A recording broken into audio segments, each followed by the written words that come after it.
It's Sunday evening. The weekend's almost over and that one task you've been avoiding, work, school, or just laundry, still looms. You know you should start, but instead, you find yourself deep in a Wikipedia rabbit hole, doing anything but the thing you need to do. That's procrastination, a universal, frustrating battle between what you should do and what you actually do. Inside your brain, it's a tug of war. The rational decision maker wants long-term success, but the instant gratification monkey just wants fun right now. The monkey hijacks your plans, leading you to the dark playground, where you do anything but the important task, feeling guilty the whole time. Everyone has this internal struggle. It's not laziness, but a clash between ancient instincts and modern demands. The monkey wants to avoid discomfort, so we procrastinate to escape negative feelings, not just the task itself. Recognizing this isn't a personal flaw but a predictable brain pattern is the first step to managing it. Now that you know what's happening in your head, the real question is, how do you outsmart the monkey and get things done? This essay will give you practical, science-backed tools to help your rational decision maker win more often, so you can finally make progress on what matters. The monkey is your limbic system, ancient, emotional, and obsessed with instant pleasure. The rational decision maker is your prefrontal cortex, logical, future-focused, but often outmatched. The trick isn't brute force, but learning strategies to support your rational brain and calm the monkey, making it easier to choose what's best for you. Procrastination isn't just a series of one-off bad decisions. For most of us, it's a deeply ingrained habit. And like any habit, it follows a specific, predictable neurological pattern known as the habit loop. This loop consists of three parts: a cue, a routine, and a reward. Understanding this loop is like finding the schematic for the self-sabotaging machine in your brain. It shows you exactly how it works and where you can intervene to change it. The first step is the cue, which is the trigger that kicks the whole process into gear. The cue for procrastination is almost always a negative feeling associated with a specific task: boredom, frustration, anxiety, self-doubt, or just feeling overwhelmed. Once the cue is triggered, say the anxiety you feel when you open a blank document to start a huge report, your brain initiates the routine. The routine is the act of procrastination itself. It's the specific action you take to escape the negative feeling. You don't consciously think, "I feel anxious, therefore, I will now watch videos of people power washing driveways for an hour." It happens almost automatically. Your brain, guided by the limbic system, simply pivots to a familiar, comforting activity. This could be opening a social media app, grabbing a snack from the kitchen, checking the news, or starting a minor, unnecessary cleaning project.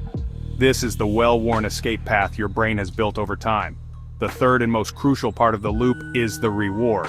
The reward is what locks the habit in place, teaching your brain to repeat the routine next time it encounters the cue. In the case of procrastination, the reward is immediate, albeit temporary, relief. The moment you switch from the stressful report to the funny videos, the anxiety subsides. You get a little hit of distraction and comfort. Your limbic system sighs in contentment and says, "See, that's much better." This feeling of relief is a powerful reinforcer. It teaches your brain a simple but dangerous lesson. When you feel bad because of a hard task, doing this other, easier thing makes you feel good. Over time, this cue routine reward loop becomes a superhighway in your brain. The connection gets stronger and faster with every repetition until it's an automatic, unconscious behavior. You sit down to work, cue is stress, you immediately open your browser and start clicking around, routine, and you feel a momentary sense of relief, reward. The long-term consequences, the mounting stress of the approaching deadline, the guilt, the lower quality of work, are too abstract for the limbic system to care about. It only cares about the immediate reward. Breaking the procrastination habit, then, isn't about eliminating the cue. It's about consciously choosing a different, more productive routine when that cue arises. Procrastination isn't a time management issue, but rather a coping mechanism for challenging emotions like boredom, anxiety, or self-doubt. It's short-term mood repair. Your brain wants to stop feeling bad, prioritizing immediate comfort over long-term goals. This is common when a task threatens your self-worth. You avoid the feeling of inadequacy. Acknowledge the emotion and find healthier ways to manage it, building emotional resilience. Our brains are sensitive to our environments. These surroundings are packed with triggers or cues that play right into the hands of the instant gratification monkey. If your workspace is a minefield of distractions, leaving them all within arm's reach is like giving a toddler the keys to a toy store and asking them to please focus on their broccoli. By consciously designing your environment, you can make it easier to do the things you want to do, and harder to do the things you want to avoid. For example, if you turn off all notifications on your phone and computer, you remove dozens of cues that would normally trigger procrastination. By creating a clean, organized, and dedicated workspace, you send a clear signal to your brain: this is a place for focus. Let's zoom in even further, down to the molecular level, and talk about a powerful brain chemical you've probably heard of: dopamine. Dopamine is often called the pleasure molecule, but that's not quite accurate. It's more accurately described as the motivation molecule.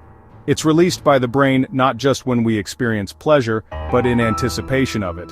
It's the chemical that drives you to seek out rewards. When you get a notification on your phone, your brain releases a tiny squirt of dopamine in anticipation of the potential social reward. A like, a comment, a new message. This is what makes the ding of a notification so irresistibly compelling. Procrastination hijacks this dopamine system with terrifying efficiency. The tasks we tend to put off, difficult projects, studying, exercise, usually have a delayed reward. The good feeling of getting an A on an exam or being in good physical shape is far in the future. Your brain, especially the limbic system, isn't great at connecting your current unpleasant effort with that distant, abstract reward. So, the dopamine system doesn't get activated. There's no chemical motivation to get started. In fact, the task might trigger the release of stress hormones like cortisol, which feels bad. Your brain, seeking to balance its chemistry, looks for a quick and easy way to get a dopamine hit. And where does it find that quick fix? In all the activities we use to procrastinate. Scrolling through social media, watching a funny video, playing a game, or eating a sugary snack all provide a rapid and reliable release of dopamine. Each click, each swipe, each level up delivers a small but immediate reward that your brain craves. This creates a powerful chemical incentive to procrastinate. Your brain is essentially choosing the guaranteed small dopamine payout now over the uncertain and distant large payout later. It's a perfectly logical choice from a purely chemical perspective, even if it's a disastrous one for your long-term goals and well-being. This is why procrastination can feel so much like an addiction. The cycle of feeling stressed, seeking a dopamine-releasing distraction, getting a temporary high, and then crashing into guilt and more stress is chemically similar to the cycle of substance abuse. You know it's bad for you in the long run, but the short-term chemical pull is incredibly strong. The key to fighting back is to find ways to associate your long-term goals with more immediate dopamine rewards. This can be done by breaking large tasks into tiny, achievable steps. Each time you complete a tiny step and check it off your list, you get a small sense of accomplishment and a small, healthy hit of dopamine, which can provide the chemical motivation you need to tackle the next small step. Procrastination isn't a single beast, it's more like a hydra with many heads, each representing a different underlying cause.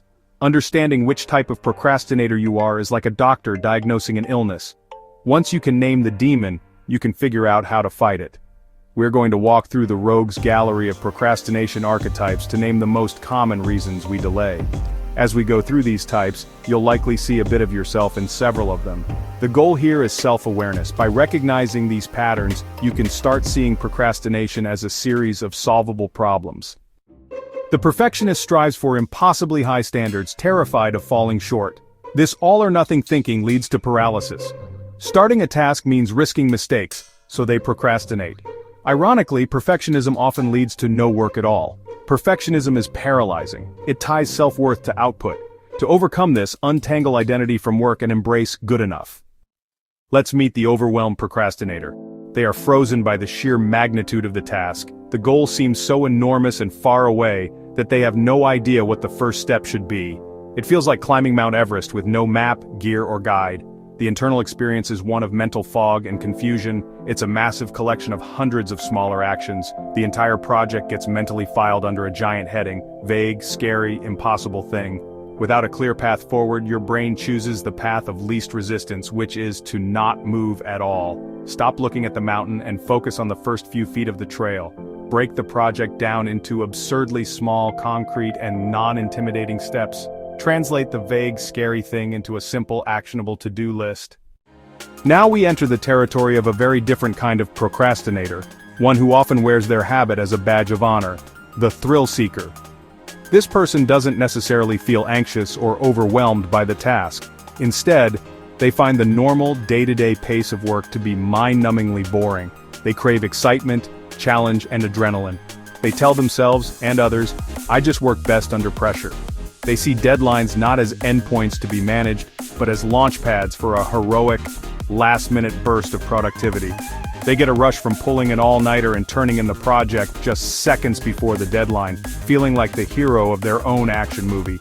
This self-narrative is a clever justification created by the rational decision-maker to make sense of the monkey's behavior. The monkey is simply bored by the task. It doesn't want to engage in the slow, steady, methodical work required, so it delays and delays, seeking out more interesting distractions. Then, as the deadline approaches, the panic monster awakens. This creature, a primal fear of dire consequences, is the only thing that can scare the monkey into submission. The sudden surge of panic and adrenaline creates intense focus. In this state of emergency, the thrill seeker finally gets to work, often with surprising speed and creativity. They mistake this panic-induced productivity for their optimal working state. The problem with this strategy is that it's unsustainable and incredibly stressful. While the thrill seeker might get the job done, the work is often not their best. It's the work of a panicked mind, not a thoughtful one. There is no time for careful revision, deep thinking, or creative exploration. It's a brute force approach that prioritizes completion over quality.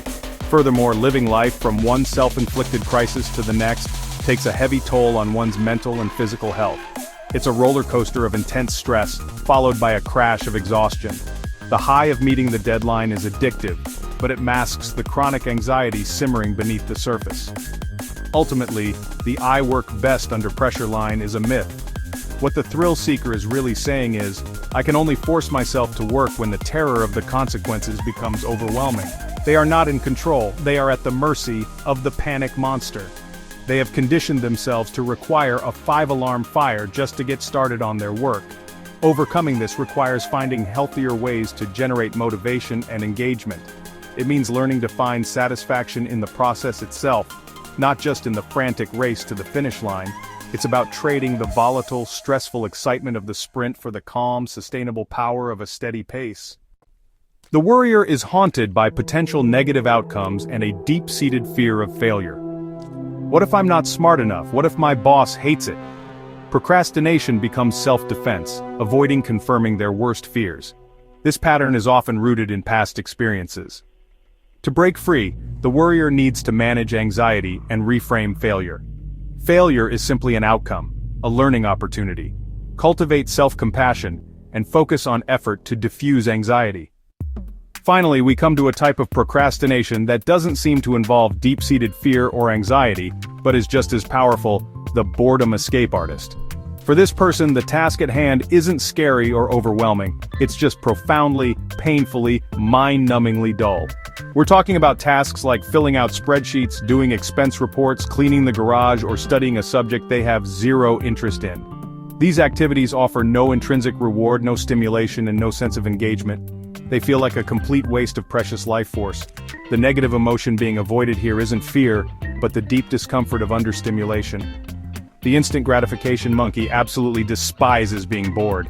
Its entire existence is dedicated to seeking out things that are easy and fun. When faced with a task that is neither, it will stage a full-scale rebellion.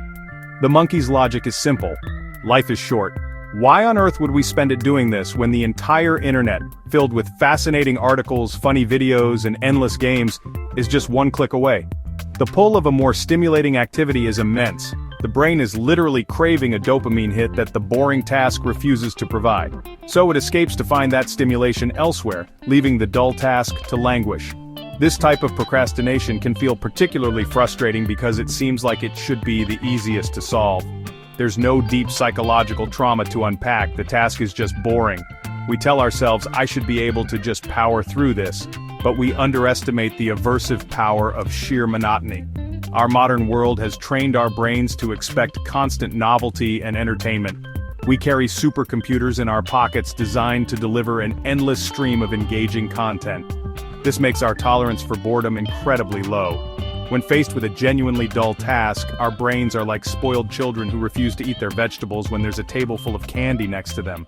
To overcome this, the boredom escape artist needs to find ways to make the task more engaging or, failing that, to link its completion to a clear and immediate reward. This is about gamifying the mundane. Can you turn the task into a race against the clock? Can you listen to an engrossing podcast or audiobook while you do it? Can you promise yourself a specific, enjoyable treat immediately after you finish a 30-minute block of work? This approach works with the monkey's desires instead of against them. It acknowledges the need for stimulation and reward and cleverly attaches it to the boring task, bribing the brain to stay on track just long enough to get the job done. Now we arrive at the most important part of our journey, the how. The very first step is a fundamental shift in your mindset. This is not a battle to the death against the instant gratification monkey. The monkey is a permanent resident of your brain. You can't evict it. The goal is to change your job title from monkey fighter to monkey zookeeper. A good zookeeper doesn't hate the animals in their care. They understand them. Your role is to become an expert on your own inner monkey. This means observing it without judgment. This zookeeper mindset is built on self-compassion. Be the zookeeper. The biggest monster is feeling overwhelmed. The secret weapon? A magnifying glass. Break down tasks into tiny, manageable steps. Write a book is a monster. Instead, open a new document and title it. This bypasses your brain's threat detection system. You get started, build momentum, and dissolve overwhelm. What's the smallest first action to begin? Not clean the garage, but walk to the garage and pick up one piece of trash. Focus on that single, easy step forward. Your instant gratification. Monkey loves shiny, distracting toys. Design your environment to make procrastination harder and focus easier. Make the right choice, the path of least resistance. Your phone is the #1 enemy of focus. Turn off non-essential notifications. Put your phone in another room. Close unnecessary tabs. Use website blockers. Create a work profile with no games or social media. A cluttered desk creates a cluttered mind. Tidy your space. Have a dedicated space only for focused work. One of the biggest hurdles to starting is our tendency to see a task in its entirety. We don't just see go for a run, we see a 30-minute, sweaty, tiring ordeal. We don't just see meditate. We see a 20-minute struggle to sit still with our own racing thoughts. This mental picture is often enough to make us say, nope, I'll do it later. The 2-minute rule, popularized by author James Clear, is a brilliant strategy for overcoming this initial activation energy. The rule is simple. When you start a new habit or tackle a task you're avoiding, it should take less than 2 minutes to do. It's about scaling down your ambition to the point where it becomes almost impossible to refuse. You don't commit to the entire task, you just commit to the first 2 minutes. Read a book every night becomes read one page. Do 30 minutes of yoga becomes take out my yoga mat. Study for my exam becomes open my notes and review them for 2 minutes. Clean the kitchen becomes wipe down one counter. The beauty of this approach is that it completely lowers the stakes. Anyone can do something for just 2 minutes. It removes the friction and the intimidation that so often lead to procrastination. The goal is not to finish the task. The goal is simply to start. What often happens is a little bit of magic. Once you start, it's much easier to keep going. Once you've read one page, you might feel like reading a few more. Once you've taken out your yoga mat, you might as well do a few stretches. The 2-minute rule is a gateway. It's a Trojan horse that sneaks the task past the watchful guards of your limbic system. It doesn't trigger the fear and resistance that a big commitment does. It respects the monkey's desire for ease and tricks it into getting on board. It's a starting ritual that builds momentum, and momentum is the procrastinator's best friend. This rule is a powerful tool for rewiring your habit loop. The cue, feeling you should do something, is the same, but you are creating a new, incredibly easy routine, doing it for just 2 minutes. The reward is a sense of accomplishment. You actually did the thing you set out to do. This small victory gives you a little hit of dopamine and reinforces the new habit. Even if you only do 2 minutes and then stop, you have still cast a vote for your new identity. You are becoming the kind of person who reads every day, or who keeps their kitchen clean. You are building the habit of showing up, and showing up is always the first and most important step. Open-ended tasks can feel endless. Time-based techniques like the Pomodoro technique can help. They give your brain a clear finish line. The Pomodoro technique is simple. Work with intense focus for 25 minutes. Then, take a 5-minute break. After 4 Pomodoros, take a longer break. This cycle of focus and rest is a game changer. Time boxing involves blocking out specific times for tasks. you're turning a scary cloud of work into a manageable block of time. For the perfectionist, the blank page is a terrifying mirror. It reflects their impossibly high standards back at them. The fear of creating something flawed leads to the ultimate flaw, creating nothing at all. The antidote to this paralysis is not to try harder to be perfect. It's to give yourself explicit, unambiguous permission to be imperfect. It's to embrace what author Anne Lamott calls the shitty first draft. The goal of a first draft is not to be good, its goal is to exist. You need to lower the bar so far that you can't help but step over it. You must separate the act of creating from the act of editing. The shitty first draft is a liberating concept. It tells your internal critic to go take a long coffee break. Its job will come later during the editing phase. Right now, your only job is to get something, anything, down on paper. Write the clumsy sentence. Use the wrong word. Make the awkward transition. Put down the half-baked idea. The point is to get the raw materials out of your head and into the world. You can't edit a blank page. A terrible first draft filled with flaws and mistakes is infinitely more valuable than the perfect masterpiece that only exists in your imagination. It gives you something to work with, something to shape and refine. This approach directly confronts the perfectionist's all-or-nothing thinking. It introduces a new category, the work in progress. It reframes the task from a single, high-stakes performance into a multi-stage process. The first stage is just about quantity and forward motion. The quality can come later. This is incredibly disarming for the anxiety-ridden monkey. The pressure is off. The task is no longer write a perfect report, but write a messy, incoherent collection of thoughts related to the report.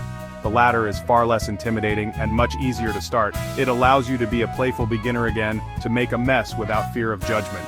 So, the next time you're paralyzed by perfectionism, give yourself this assignment. Create the worst possible version of what you're trying to do. Write the most boring, cliched opening paragraph you can think of. Create a design with clashing colors and terrible fonts. Record a presentation where you stumble over your words. Make it a game. By deliberately aiming for bad, you short-circuit the fear of not being perfect. And a funny thing often happens. In the process of trying to be bad, you'll stumble upon some good ideas. You will get the engine started, and once it's running, it's much easier to steer it in the right direction. The instant gratification monkey wants immediate rewards. To cooperate, learn the art of strategic bribery. Link tasks with clear, immediate rewards. Train the monkey, hard task, fun reward. Avoid the trap, reward work. Work first, then reward. For example, work on a spreadsheet, then scroll Instagram. Rewards can be small. Tea, music, stretching. Create a reward menu. Hack your brain's dopamine system. It's a partnership, not a battle. The warrior's mind generates catastrophic what-if scenarios, creating a fog of anxiety. A powerful tool to fight this is the what-if reversal, redirecting anxious energy. On the left, write down all the bad things that might happen if you do the task. Then on the right, what is definitely happening because you aren't doing this task. This shifts your perspective to a very real, current pain. Often you realize that the guaranteed pain of inaction is far worse than the potential pain of action. You can take this a step further by also asking positive what-if questions. By mapping out the full range of possibilities, you move from dread to clarity. For the boredom escape artist, gamification can transform mundane tasks into engaging missions. Add game-like elements, points, challenges, competition to make activities more interesting. Race against the clock or create a quest log for your day. Use temptation bundling. Pair a desired activity with a chore. Shift your mindset, turning I have to into I get to play. Use apps like Habitica. Change the experience, turning a grind into an adventure. We've filled our toolbox with strategies like the 2-minute rule and the Pomodoro technique to outsmart procrastination. These tools break the cycle of procrastination. But changing your relationship with work is another. The goal is to reshape the battlefield. This is the art of habit formation. A trick saves you today, a habit saves you for a lifetime. It's about paving a new superhighway for your brain. You're trying to rewire decades of neural pathways. We want breaking down a large project to become as second nature as brushing our teeth. This act is all about making it stick. The golden rule for building any new habit: consistency trumps intensity. All or nothing approaches almost always end in failure. A more effective approach is to focus on small, consistent actions. The goal is to simply show up, every day, even in the smallest way possible. These small daily wins are the building blocks of momentum. It's like rolling a snowball down a hill. A small action is infinitely better than no action. Focus only on the frequency. Be consistent no matter how small. When building new habits, you fail. For most, this is when self-improvement collapses. Plan for failure. The most important rule, never miss twice. Missing 2 days creates a negative habit. Have a clear recovery plan. Learn from failure. Create a when-then plan for moments of weakness. Build a system that gets stronger through failure. Overcoming procrastination is about changing who you believe you are. The key to making new habits stick is to use them to build a new identity. Every action is a vote for the person you wish to become. The goal is to become a finisher, a starter, a consistent person.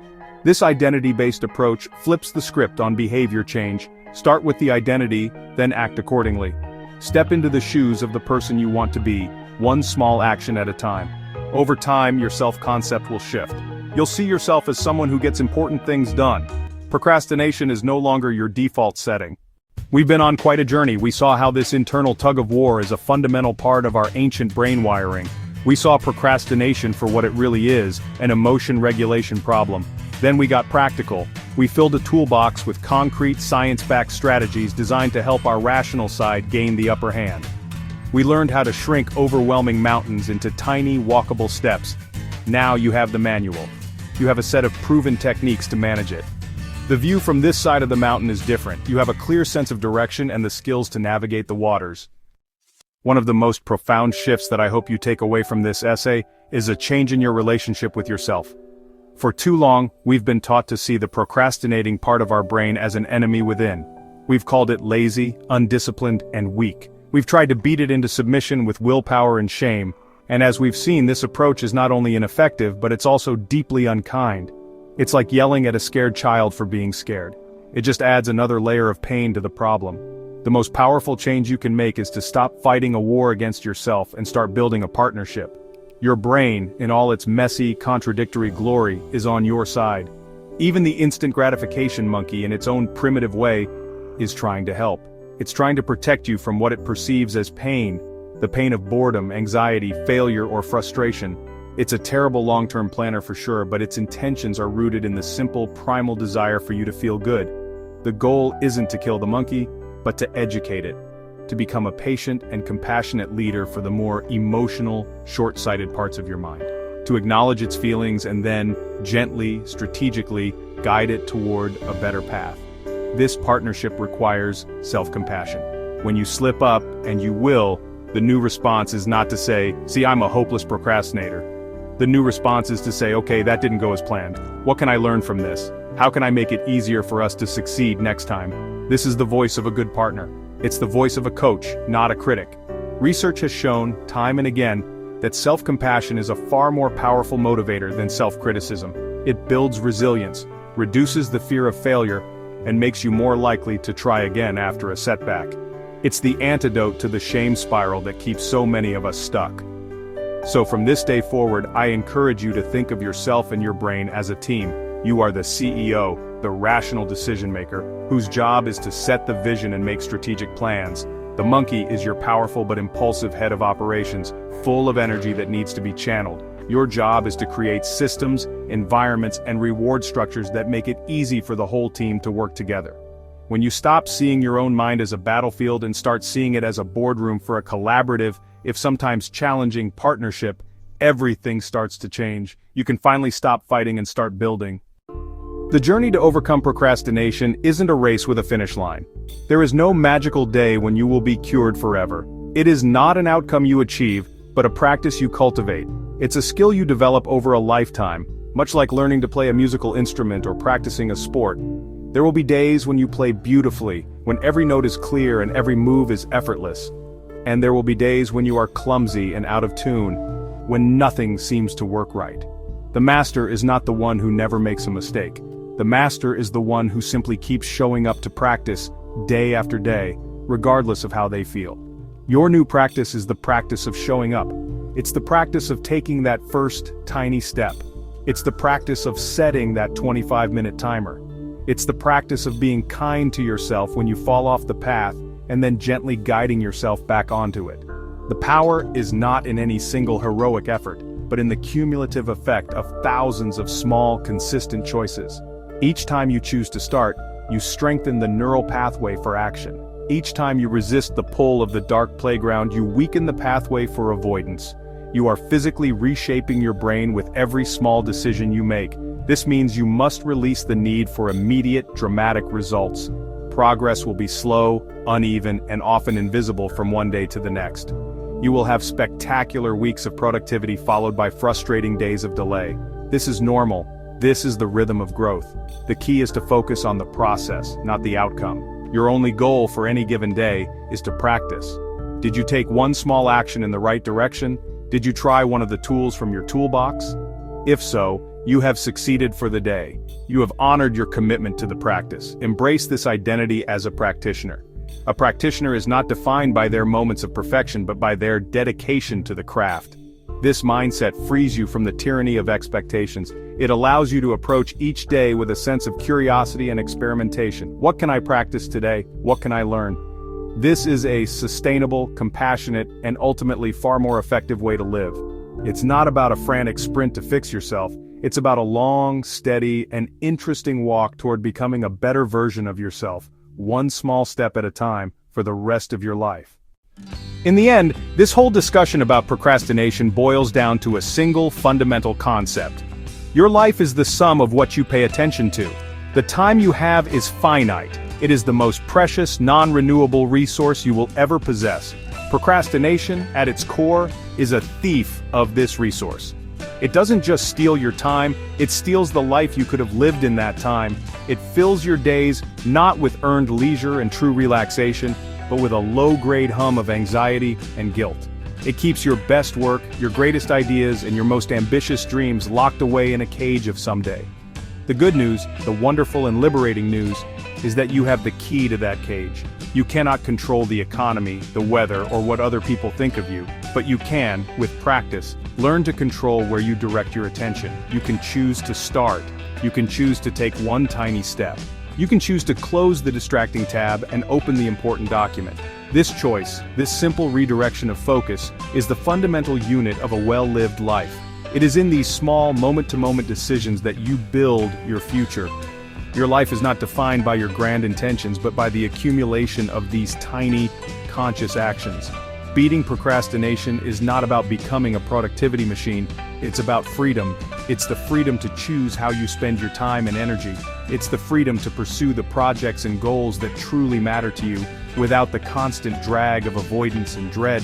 It's the freedom to finish your work and then enjoy your leisure time completely, without the guilt and anxiety of the monkey whispering in your ear. It's the freedom to live a life that is aligned with your values and your aspirations, not one that is dictated by your fears and your impulses. It is the freedom to be the author of your own story. So, as you close this essay, I hope you feel a sense of hope.